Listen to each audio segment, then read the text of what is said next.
All right. I just showed up for my shift. First, I'm gonna check the doctor's orders. It looks like that he or she wanted a full health assessment. Next, when I get into the room, I'm going to ask my patient for his name and date of birth for the two patient identifier. Next, I'm gonna raise the bed to the height that I need it. I'm gonna wash my hands before going in the room, and then finally, I'm going to provide the privacy and explain the procedures to my patient. So let's get started.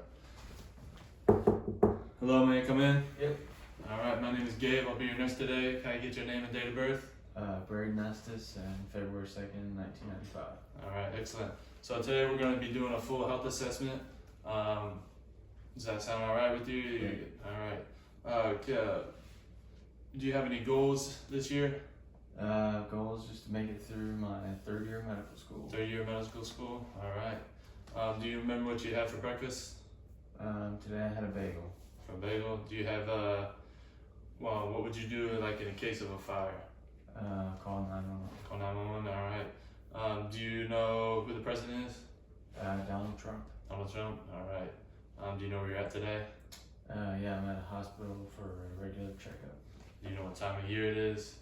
Summertime. Summertime, all right. As I'm asking these questions, I'm going to be observing his speech, make sure that's fluent and not slurring his words. I'm going to be assessing his posture or his gait. I'm going to be assessing if he's well hygiene or dressed appropriately for the weather or time of year. Next, I'm going to be asking him his memory, such as I already asked him what day or year he's born for the two patient identifier, so I know his memory's intact. Cognition, he seems oriented. He's responding appropriately. He knows what he's saying. He's witty. So next, I'm going to go straight into the skin, hair, and nails. When I assess his skin, I want to make sure that there's no lesions, scars, or anything like that. I want to make sure his skin is soft and moist. Make sure that assess the turgor and the edema. So it bounce back within 1 to 2 seconds. Finally, I'm going to move to his nails. Do the capillary refill. Went back within 3 seconds. I'll have him put his nails together, assess their profiling, make sure there's no early clubbing. Excellent. Make sure his nails look moderately thick. Make sure they're translucent. Make sure the nail beds are pink. Next, I'm going to move into the head. Make sure that the hair. Make sure there's no lesions, lumps, or anything like that. And then finally, I can have him open and close his jaw. Test for TMJ as well as the cranial nerve 5. Then I'll go into the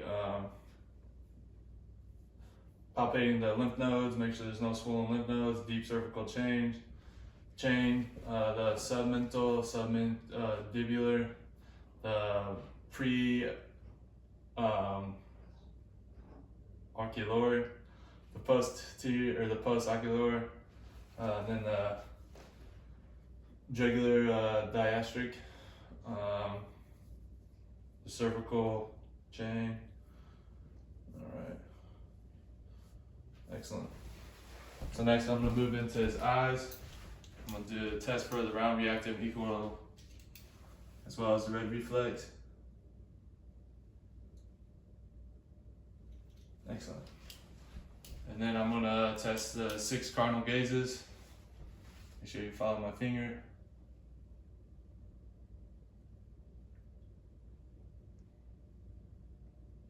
Excellent. So I'll test the other 3, 4, and 6 cranial nerves. Next, I'm going to test his nose. I'm going to have my patient tilt his head back, make sure his mucous membrane is pink. All right, you can see, I'm going to have him close his nose, close his eyes, and close one nostril. Ask him what he smells. Smells like garlic. Garlic, excellent. Next, I don't have the proper equipment to test his ears, but I know that his tympanic membrane should be pearly gray, and then on the right side should be a 5 o'clock cone of light, and on the left side should be a 7 o'clock cone of light. Next, I'm gonna have him pull down his eyes, his eyelids, to make sure his sclera is pink. which it is. Sclera is pink and the conjugia is pink as well. And then I'm gonna have my patient open his mouth and say ah. Excellent, everything looks pink. Also testing his central or cranial nerves as well. Next I'm gonna assess his throat, his trachea, and his thyroid. You swallow for me? Excellent. Alright, so now I'm gonna have my patient stand up and do a heel to toe walk.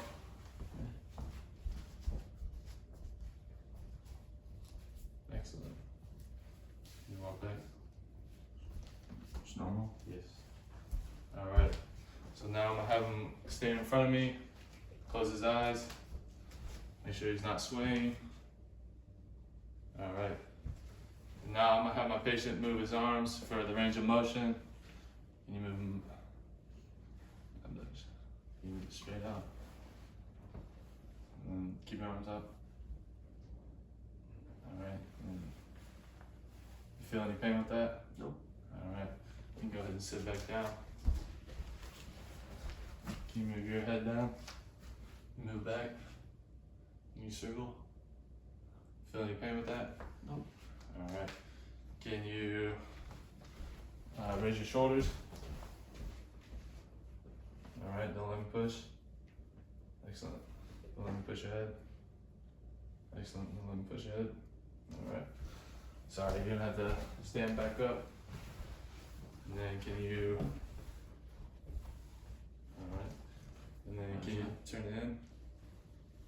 Turn it out. Excellent. And then now you can sit back down. Alright. And then can you raise your foot up? Down. Alright, then keep your circled up. Feel any pain with any of this? Alright, your wrist, can you go down? Up. Circle. Alright, you squeeze my hand. Excellent. And then we shoot arms out. Don't let me push down. Don't let me push up. Excellent. Alright, so next I'm gonna go into the cardiovascular. I'm gonna assess his have him take off his shirt, providing privacy. Alright, so next I'm going to find the location of the heart, which is on the apex will be on the 5th intercostal, and then the right side of the heart will be posterior and the left side of the heart will be interior. I'm gonna check for any lesions, make sure there's no scars, any lumps or anything like that. I'm gonna palpate around it. Alright, so next I'm going to auscultate it. The aortic valve is in the second second intercostal on the right. And then the pulmonic is on second intercostal on the left. And then the third is the Herb's point on the left. And then third on the right, or on the left, on the fourth is the tricuspid valves. And on the fifth is the mitral valve. All right, the heart sounds appropriate with no murmurs or sound or abnormal sounds. The S1 is the closing of the aortic valve, and the S2 is the closing of the semi-linear valves.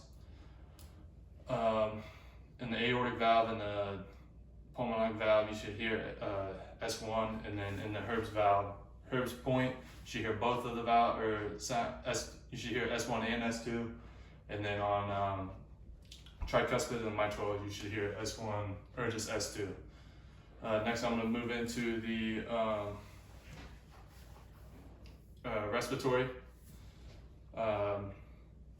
First, I'm going to check for any lesions on his scar, as I've already mentioned. I'm going to make sure that there's no lumps or anything like that. Next, I'm gonna auscultate it. Starting move downward in a Z pattern.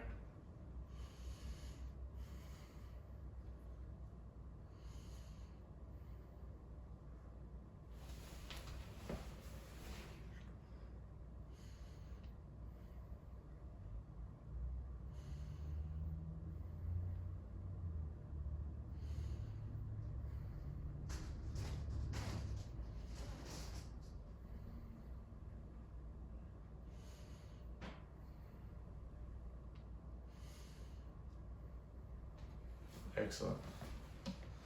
All right, I'm gonna have my patient turn around so I can auscultate the back. Again, I'm gonna be listening or checking for any lesions, anything like that. On the anterior, there's 5 spots you should auscultate. On the posterior, there's 9.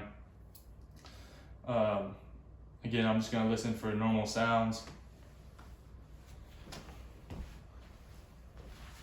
Breathe in. Breathe in. Breathe in. Breathe in. Breathe in. Breathe in. Breathe in. Breathe in. Breathe in.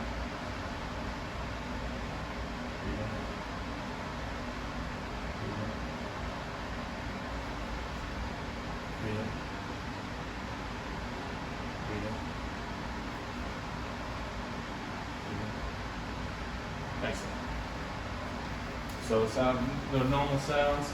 Next, I'm going to measure the AP diameter. It should be a 2-to-1 ratio, which is true. Next, I'm going to have my patient turn back around. That way I can test for the tactile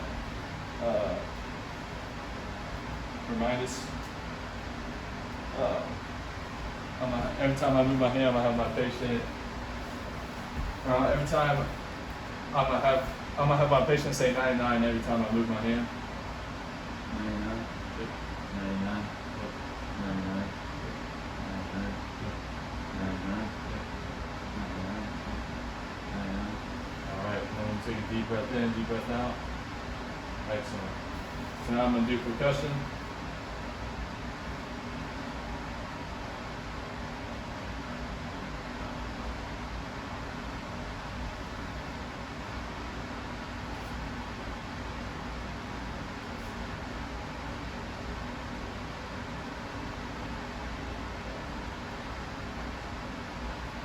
Excellent. All right. So now I'm gonna move into the abdominal. I'm gonna have my patient lay down.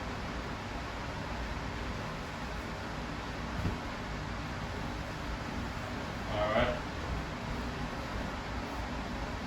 Make sure there's no lesions, any hernias, scars, anything like that. First, we want to inspect and then auscultate. That way, we don't force any or make any bowel movements that shouldn't be there. You want to start in the right quadrant, that's the most active, right lower quadrant.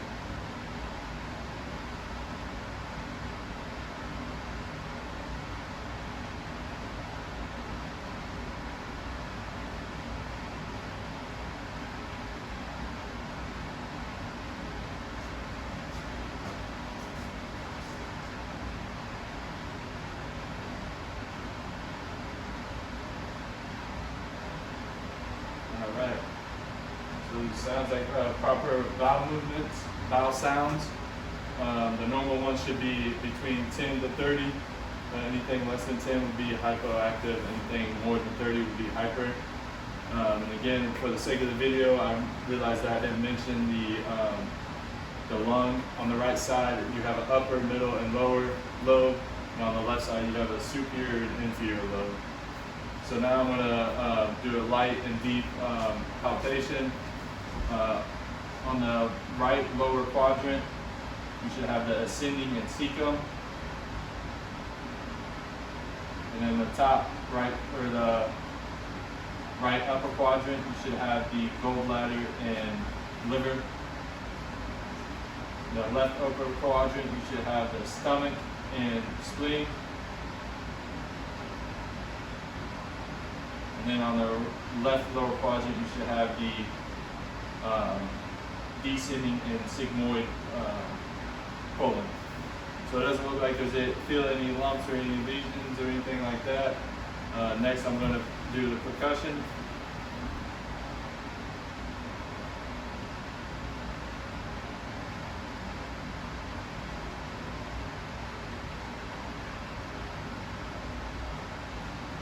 Alright, when I'm listening for, I was listening for tympany or dullness. Tympany would be the air-filled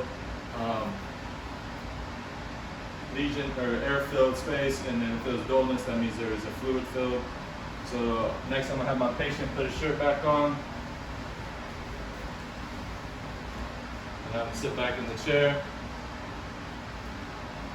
And next I'm going to ask him questions such as, has he been experiencing any pain, numbness? Nope. Alright, any change of color of skin that you realized? No? Alright. Next I'm going to ask him if he feels, close his eyes, see if he feels sharp or dull pain. Dull. Alright, and then dull. Alright. And then if I had a Q-tip or anything like that, I would do the soft touch. So next I would ask him if there was any questions he had. Alright, so then I'd make sure he had the call light for the nurse, or if he needed anything, I would tell him when I would be back. I'd wash my hands before leaving. I would gather my materials and throw away any trash, and then I would do any documentation that was needed.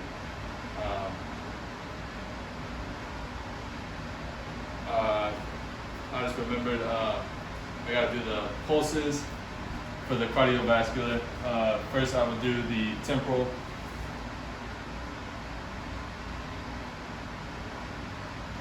And then the carotid.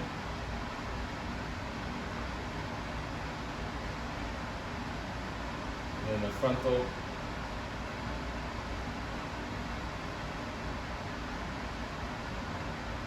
Alright. And then I would do the brachial. The radial.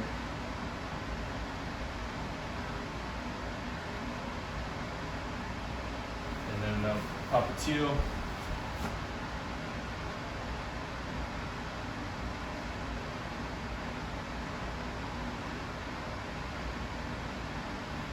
Then I would do the dorsalis.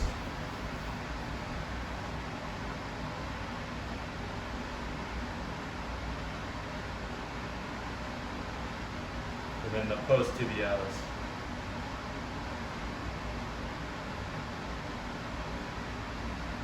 Alright.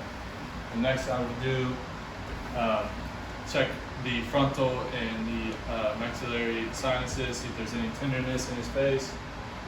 The tenderness, no? Alright, tenderness. Then I'll take the lacrimal apparatus, make sure there's no drainage or tenderness. Nope. Alright. So now that I've finished my complete health assessment, I would do the the post-procedural steps. Like I said, I would ask him if he had any more questions. Alright, I'd make sure he got the call light, that way you can call for a nurse or a doctor if you need anything. I would tell him when I'd be back, which is 30 minutes, gather my materials, I'd wash my hands, and then I would do any documentation that was needed. Thank you.